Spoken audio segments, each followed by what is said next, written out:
Le télétravail est une forme d'organisation du travail qui consiste à travailler hors du bureau en utilisant les technologies de l'information et de la communication.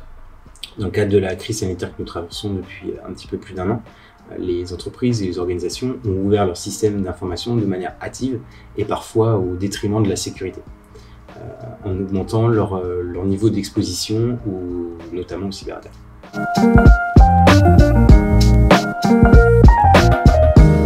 Les risques inhérents au télétravail sont nombreux. Premièrement, les collaborateurs ont pu être amenés à utiliser des équipements personnels qui n'étaient pas sécurisés, sur lesquels ils ont pu être amenés aussi à traiter des données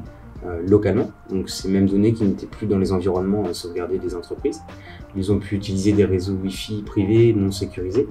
avec des connexions au système d'information de l'entreprise qui ne l'étaient pas plus. Des risques liés également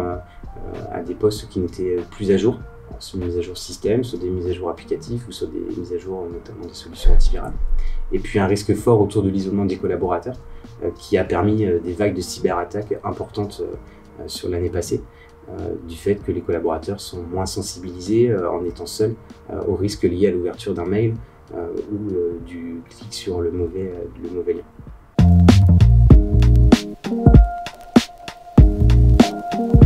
Alors, il est indispensable aujourd'hui pour les organisations de mettre en œuvre un certain nombre de bonnes pratiques. La première, c'est sécuriser vraiment les accès entre le lieu de travail et le système d'information de l'entreprise,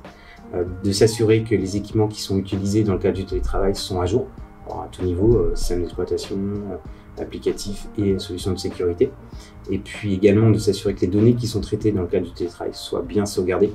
et enfin de sensibiliser les utilisateurs au risque des cyberattaques liées au fait qu'ils soient isolés.